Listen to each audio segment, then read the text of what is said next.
ado, let me introduce the women from the Oscar-nominated King Richard movie. With us, we have editor Pamela Martin and Saniyya Sidney, Demi Singleton, and Aunjanue Ellis. Let's give it up for the incredible women of this film.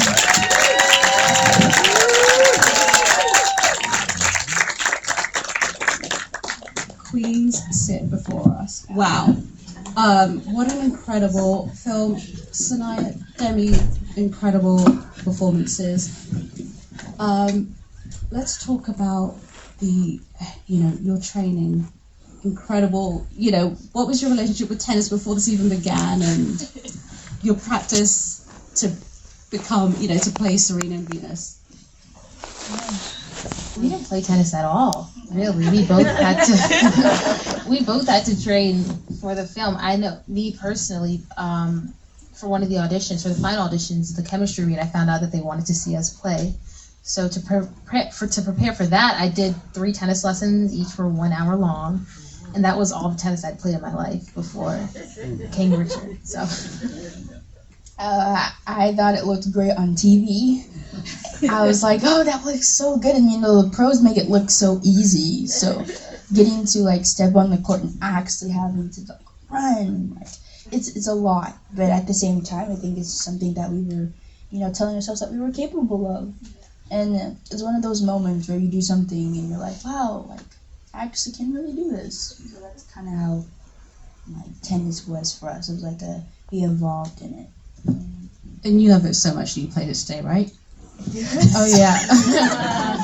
We actually we had a lesson together. How long was it? Like an hour and 15, which is still not as long as it usually was. I think on the days when we were actually training for the film, it would be at least 2 hours. Mm-hmm. But yeah, we had a tennis lesson today, just for fun. We haven't played tennis in so long, so we were kind of just seeing if we still had it. And I think we were both really impressed with one another, with ourselves, because I haven't played tennis since I think July.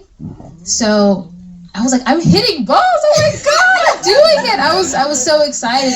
It's kind of like muscle memory. It's kind of like riding a bike. You never forget how to do it. It's it was funny because we were out there and we kind of just kept looking at each other and we were like, oh my gosh, it's everything's coming back again. We were shocked, jaws on the ground. It was the moment where we were like, man, we're out of shape. I'm so tired. Debbie goes. Every 2 seconds, I'm bending over. I was laying on the ground. I could not breathe. Right, I was like, oh, I'm getting old. Mr. Eric was like, right. Oh my gosh. Aunjanue, what incredible performance. Yes. I'm going to talk to you not about the kitchen scene, the scene where you cross the street and confront the neighbor after that scene. You all know which one I'm talking about. Talk about filming that scene and confronting the neighbor after that moment. Well, that was one of those scenes where we were trying to make sure that the tone of it was right, the words were right, and so I was offering my ideas. And our amazing director, Reinaldo Marcus Green, who is a writer in his own right, and we also had a great script already. But we were still trying to, hone it down to something that we all wanted. And as I said, I had my ideas. And, Ray just took a pencil and was like, So what really was, this whole monologue was, condensed into just a couple of sentences. And I saw the scene and it just felt so much more poignant that those are the only things that she had to say. I know you got a daughter. I have 5 of them, so I know how I feel. And that's all she had to say. First of all, it was enough for her to come across the street. Pamela, you won the Ace Eddie Award last week. Talk about cutting that scene. You've done such an incredible job with this, but I mean, that scene was powerful. The crossing the street Yeah. scene. Yeah, it's so good. It's so good. I mean, look, it's a very simple scene to edit. I think why it works so well, it has to do with how Aunjanue played Oracene with this very like reserved, quiet power, and obviously is teed up by the scene before it, which is obviously a very important scene in their lives. So it was so exciting to go to when we had early screenings of it, and people would cheer when she went across the street and did that. So that was pretty amazing. Yeah, I mean, there's not much to say about how that's edited. It honestly, I think what you see is the first pass I ever did on it, and it never changed because it's a very simple scene, like I said, and worked really well. Aunjanue, talk about channeling Oracene, and for you both, you're playing people who are still alive. Like, what is the pressure of taking that role on? Well, I want to be respectful. I want to honor them because I have so much respect for Venus and Serena on and off the court. And I've played real life people, a lot in these last 2 or 3 years. And for me, I coincidentally have a great deal of respect for all these people that I've played for a lot of different reasons. So for me, it's just my chance to pay them back in some sort of way. So that's how I saw this. This was my chance to pour into the Williams family in the way that they have poured into me. But beyond that, I take the pressure off myself because they hired me to play a character. I'm not doing reenactments, and so beyond that, I just try to build a character based on the research that I get, based on the foundation that I build from that, and I just allow myself to live in that world and have enjoy that. Yes, please. Demi, what about for you playing Serena? I think just like Miss Aunjanue said, the most important thing was to honor that family, honor Serena in my case, and be respectful and be as authentic as I could. There were times where I did feel nervous, especially with the tennis, being that they play in such a unique, specific way. But I just had to, continue to practice and tell myself that I could do it, and not freak myself out every other day that this family was going to watch the film and have something to say about it, just constantly telling myself it's going to be okay, and they chose you. They looked at your tape and they thought that you were the best, so you're clearly here for a reason. So, yeah.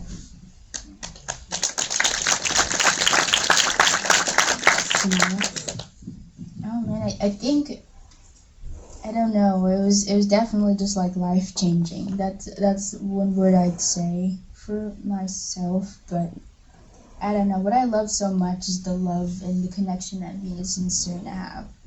And I'm the baby, so I didn't know how it felt to be a big sister. Mm-hmm. So getting to take that on was the most important part for me too. The tennis, and then making sure that I had a connection with Demi. But then it just became real. That's the beauty of it. And when you are with Venus today, you just see just how she's Serena will always be someone I protect. Mm-hmm. And so that's something that was, I wanted to make sure that everyone understood the connection and the love that they have for each other. And then after that, everything just kind of fell into place, and we all became a real family. So it wasn't too hard after a while. I was going to say, talk about that family dynamic, because the father-daughter relationship is beautiful, but equally as beautiful is the mother-daughter's relationship. Talk about that dynamic, building that, and then you also had to pause for 7 months because of the pandemic. Talk about.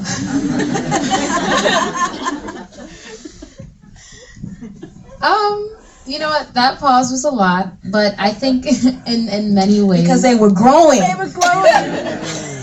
The Yeah, we definitely were growing.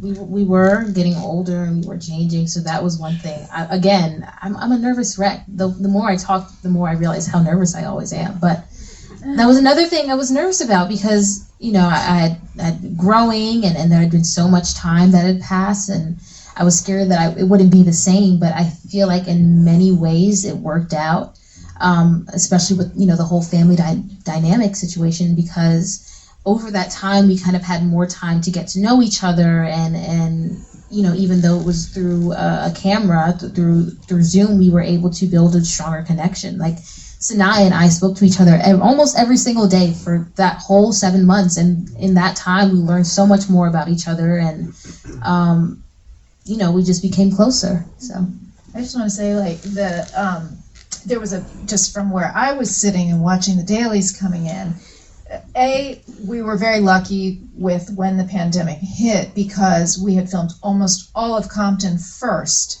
with the exception of a few scenes, and the girls spanned 4 years. So not only did they come back, you know, 4 inches taller, and, you know, like physically matured, which was a huge help for the movie, but Ray did spend time with the girls, all 5 of the sisters, on Zoom every couple of weeks. And, you know, I just see the stuff as it comes into the edit room, not, you know, I'm not there on the set. And I was amazed when the new daily started coming in 7 months later. There was a total relaxation between the 5 girls that was amazing. You know, you get dailies, especially early on. You know, we only shot for 3 weeks before we shut down, and the first 2 weeks everyone's getting to know each other, and at times it can be a little stiff, or, you know, we had great performances all around, but you have to find them. And then after that break, they were just locked in. So that getting to know each other period really did so much for the whole family unit on screen, I think. Did you want to add to that about the family dynamic and having, you know, Saniyya and Demi and the others as your daughters? Well, it helps that I actually like them in real life. You know, that helps, right? It helps that they, you know, that you like the people that you work with. It does. It makes it, you're not performing. You know what I mean? You don't go to work to perform. You go to work to live with these people, and that's essentially what happened. And, you know, one of my favorite scenes was when Saniyya, when Rick Macy comes and he's giving that deal, the Nike deal, and we sit down, you know, and it was a small scene, you know, but it was a big scene, but, you know, I have that much to say, but I just love, like, living in that moment with Saniyya sitting. It took forever to shoot that scene, didn't it? Mm-hmm. You know, but I had such a good time because I got to be mama, you know, with her. Because, you know, Richard had her most of the time, so that was my time to be mama. And then with Demi, you know, being on the court with her, you know, and that's actually a reflection of what the relationship was with the coaching, actually, that Miss Oracene actually spent more time coaching Serena than Venus. So I just love doing that. My time with the girls. Richard had all. I love my time with the girls when I could get it. What was that like, telling that story, Oracene's story, that she was the one that helped Serena whilst, you know, Richard was with Venus? Because we don't know that. Like, we know Richard's story, and now this film has brought that to light. That's so exciting to me. And I think that maybe we all sort of have those moments. I'm interested in when Demi and Saniyya felt this way, where they felt like it clicked for them with what they were going to do in this path of this movie. And I think what clicked for me is when I found out that she was who she was, that she was, of course, this incredible doting, you know, mother, but also that she was their coach, and as much their coach as Mr. Richard. She trained herself to teach her girls. So imagine that she's their coach and she's their mother. She's their seamstress. Sometimes she was their provider when there were financial gaps. So this woman is incredible. You know, she really is incredible, and yet nobody knows her name. So if she was really the coach of Serena, so Serena and Venus changed the game of tennis, right? So this woman is responsible for that. So think about that her design of play changed the game of tennis as we know it, and yet no one knows her name. So I'm so excited that now people know who Miss Oracene Price is, because that's what she deserves. To that, the kitchen scene, which, you know, I think it's called the kitchen scene now. That's what's done, the kitchen scene. It's been dubbed the kitchen scene. When she says, you know, I fixed Serena's toss. Pam, talk about cutting that scene and just, you know, because then you cut to, like, the kids hearing their parents fighting. Yeah. And Yeah, it's an incredible scene. You know, most of my job was really to find the best performances, and, you know, and you guys did experiment quite a bit in that scene. There was quite a range of emotion, especially in the latter part of the scene. And also I did very simple things, so it was, you know, about calibrating that, right? And another thing I did was I kind of removed a few very small things for Richard. Like, do you remember, okay, when you said, you don't remember this, he said, you were doing the peanut butter sandwiches and said your line, and he said, you told him, you know, I did the serve, I did all this. And he said, what do you want, an apology? And in the movie, you right away say, I don't need your apology, right? Mm-hmm. I don't need you to say, you're sorry, I know what I did, right? Right. The original version was, he said, you want me to apologize? I'm sorry, what's the nickname, Brandy, right? Yeah. I'm sorry, Brandy. It was kind of snide. And so I was like, no, I think this is better. We just take this out, you know, like, he doesn't need to say any more than, what do you want, an apology? And you answer. So there were little things like that, just kind of very surgically removed in that scene. But yeah, the girls listening in, I love that, you know, we made the choice to just, when you guys leave the kitchen and go up the stairs, we just hold there. And a lot of that, you know, I had all that coverage on the stairs, but it's so kind of cool to see it, like, stay in that kitchen. Like, all the tension is still there, and it's still there, and you come back into the kitchen, and yeah, the girls in the stairway, that we played a bit with that, of, like, you know, that was what's in the movie is originally the way I cut, how much the girls were listening and hearing that. And then we talked a little bit about, you know, are we going to put more of that in? Should they hear this particular thing or not this? And Ray really liked where it was, so we just left that alone. But it was that whole scene is so good, and it was really all about the performances and just getting, and really feeling the love at the end of that scene was so important. That beautiful shot where you grab his arm, and it's not even quite on camera, but you see it, and that just brings that whole scene back down to earth. And you really feel that, yeah, that families are not perfect, they have fights, they, you know, but they love each other, and that is always there in the movie. And that was so important in that scene, to make sure that was on the screen that way. what was that like, filming that scene, sitting on the staircase, for both of you? I wasn't there, didn't I think that was right after she had run off to the courts. Yeah. In the film. I was there.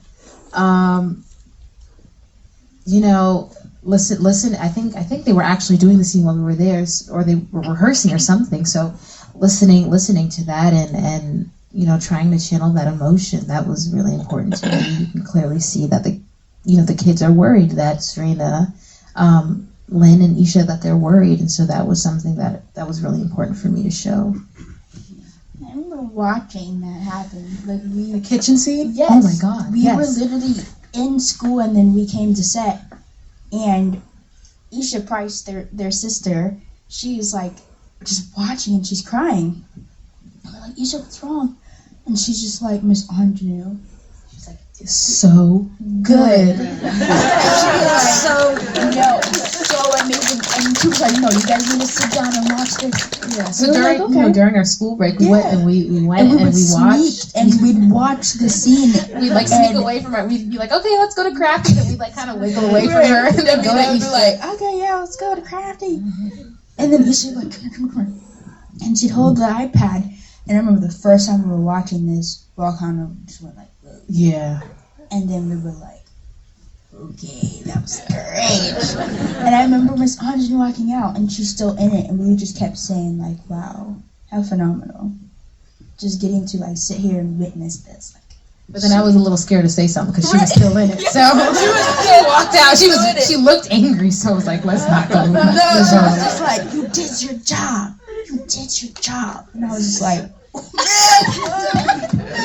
I just want to say something about that. I mean, all of their performances are amazing. Yes, indeed. And I have told so many people to watch any scene that Aunjanue is in. She does not have to have a single line, and she's so present and doing something the whole time. It's so impressive. You could rewatch the movie, just watch her, and you'll just be blown away. I mean, I cannot say enough about your performance in the film, and particularly about how it elevated the entire movie and the whole story. I mean, you know, not only just honoring who Miss Oracene is and what she did for the girls, but as a counterbalance to Will Smith, Richard's character. It was so important. It really makes the movie. It's like, you are amazing. Yes. Oracene It's fine. The scene that follows that is the scene on the tennis courts with Will, and that is the scene that I was telling you earlier made me weep. I mean, talk about shooting that scene and. yeah, I mean, oh man, that day, I grew as an actress with Mr. Will. Getting to like stand across that net with him was like life-changing for me. I mean, it was so emotional altogether because it was just the emotion of Venus was also like the emotion Will and I had as people. And man, he's extraordinary. He really is. And to get to witness the different versions he brought to the table, it was just every take we just got like stronger and stronger. And I remember there was a moment where Ray was like, you know, like when you're hitting the balls, like actually hit him. And I was like, Will, like you want me to like actually? And he just like surprised him, just like do what you feel Venus would do. And I was like, okay. And I remember like I hit him once, and I almost hit him in the head, and Will was like, woo. And I was like, I remember like shaking my head, and I just kept doing it. And then once like Ray called cut, Will was like, you have to do that again. Because it was just like building up that emotion that Venus had.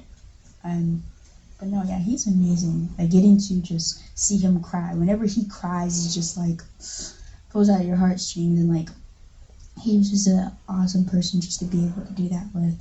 Yeah, it was really beautiful. Aunjanue, what was it like playing opposite Will Smith?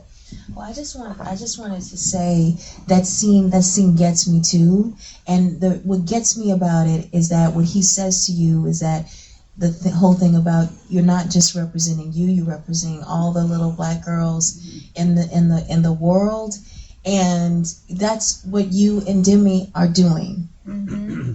You know, because you guys are inhabiting these characters. I swear, quick story.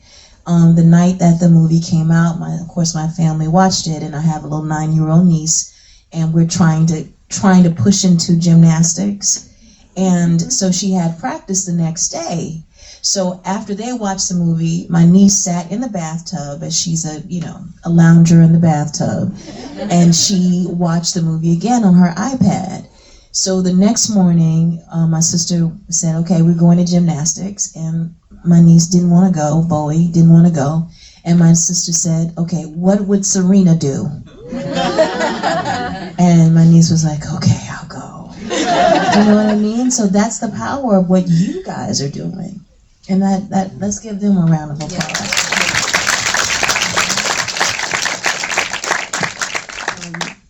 So Aunjanue, what was it like playing opposite? Well, and what would Serena do needs to be on a t-shirt, by the way. Right? I agree. I had a great time working with him. You know, I think we're probably there's a consensus about that. And the reason why, one of the big reasons why, is that of course you see this huge superstar, right? But he's also a really good guy. So he creates a situation as a scene partner as well as a producer where you feel safe, you feel comfortable, you feel at ease to act with him. He doesn't allow anyone to be mistreated in front of him. There's nobody bigger than anybody on his sets. I have seen him witness someone be berated, and he was so angry that happened, and in the moment he said, no. Because I think sometimes in what we do, we lose our humanity, but he does not allow that. He does not allow that, and that to me was what was most impressive about him. But also, then you get to do it, and then you know that he wants to, chop it up too. When we did those scenes, it was fun for me. I just had a blast. I really, really did. It was a great acting experience for me, and a great personal experience for me as well. Amazing.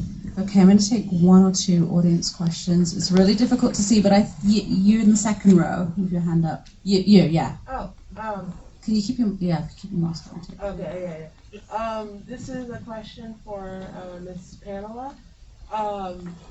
Did you follow like a format for when you're doing the tennis scenes? Did you keep, like, for example, when you're editing each one all the way up to the final one at the end? Did you use the same format, or did you change like editing styles based on the story? Yeah, they're all, I kind of break the tennis into this movie in sort of three sections. There's the juniors tournament, and those were shot as sort of like small vignettes, right, that are all put together. So that's a unique thing, its own style. Then there are the two professional matches, and they were shot in sort of, I would say, similar styles, but the first professional match, the one that she wins, actually I got to sit down with Reinaldo and our cinematographer, Bob Ellswood, before they shot it to just discuss the tennis, and we also did pre-viz shoots so we could play with the different angles and figure out what was going to work well. But that particular scene, we were talking about it, and it was a much, much longer scene in the script.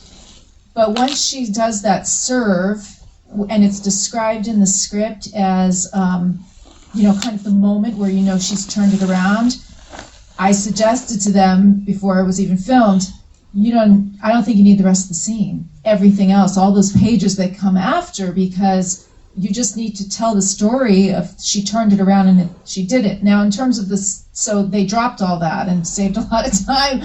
But in terms of the style of that, we had to find that in the edit. And you don't want the tennis scenes to all be the same, because they have to have they're each telling their own story, and they each have their own energy. So that first one starts off at a pretty steady pace, and she's not doing well, and we have what I call the melding of the minds moment, where the family kind of centers around her, and then we ease back into it, and when she starts winning and the family starts getting excited, then there's the fast cutting, that sort of tell the story of, you could see it in Saniyya's eyes when she turns back around.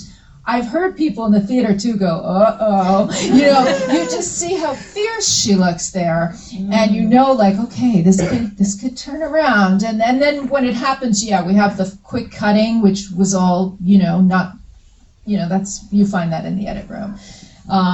The last match was a much bigger challenge, because it's a very atypical sports ending, to have the player lose the match. And you really have to feel the emotion of the loss very deeply without giving it away too early, without wallowing in it, in order for those subsequent scenes to pay off. And there's no sportscasters in any of these scenes, which is something very typical in sports films. And I've done other sports movies and done that, but these were not televised events.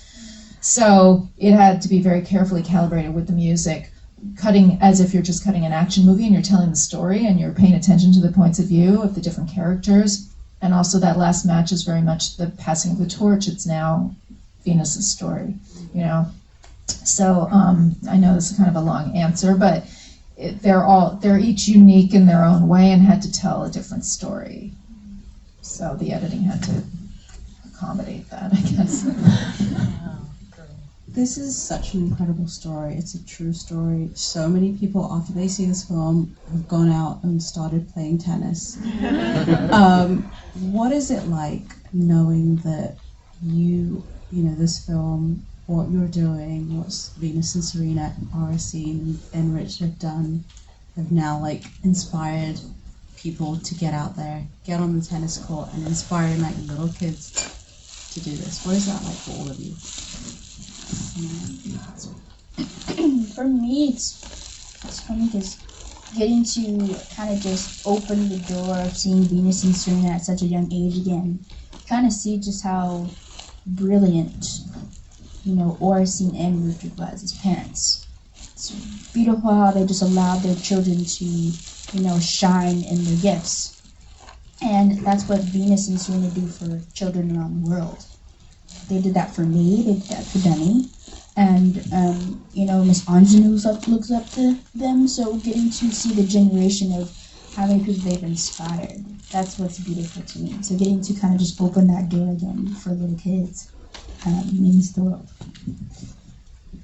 Me next, right? Yeah. I think for me, it's this whole thing has been pretty surreal. Like Sadai said, the Williams sisters are two women that I've looked up to my entire life. I may not have ever really been a tennis fan, but I had always been a fan of Serena and Venus, and I've always loved them and admired them. So helping, tell their story, that's an honor to me. Unfortunately, I know that their story has been told by several different people through the points of views of other people, and it hasn't always been the truth. So to finally have a version out there that's the truth and that they approve of and they know of and they love, that means everything to me. And then that we're inspiring other kids and other people in general to go play tennis. I mean, I didn't even play tennis before that. So.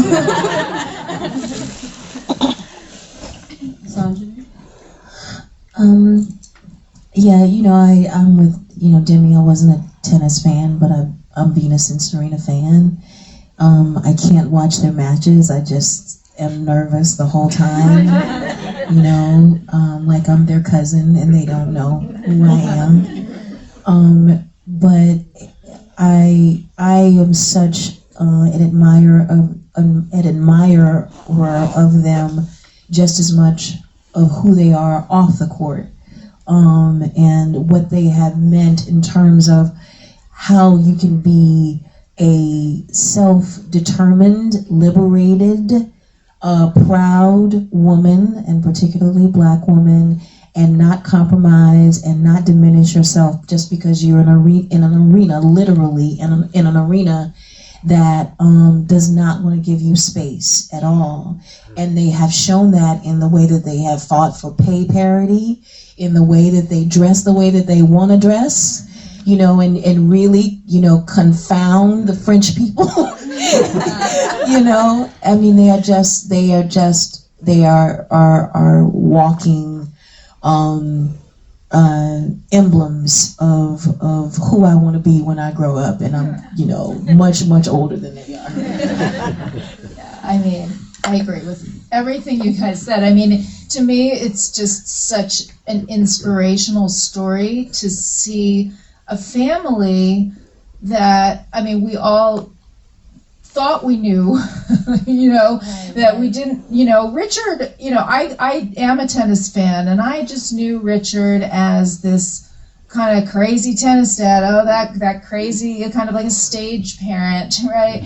And to see the crazy genius of the plan that he wrote, that I think what I really respond to is that it's sort of it's a self-fulfilling prophecy, you know? He had this incredible dream, and not only did he make it come true, and Oracene made it come true, and all those girls made it come true, but they did it and in a way that they had life balance. I mean, I'm a parent, so I think that part of it really speaks to me of like, it was important that they go to church and go to school and learn languages and have other dreams and other aspirations. And so, you know, Venus and Serena, you know, the tennis career is winding down, but they've only just begun.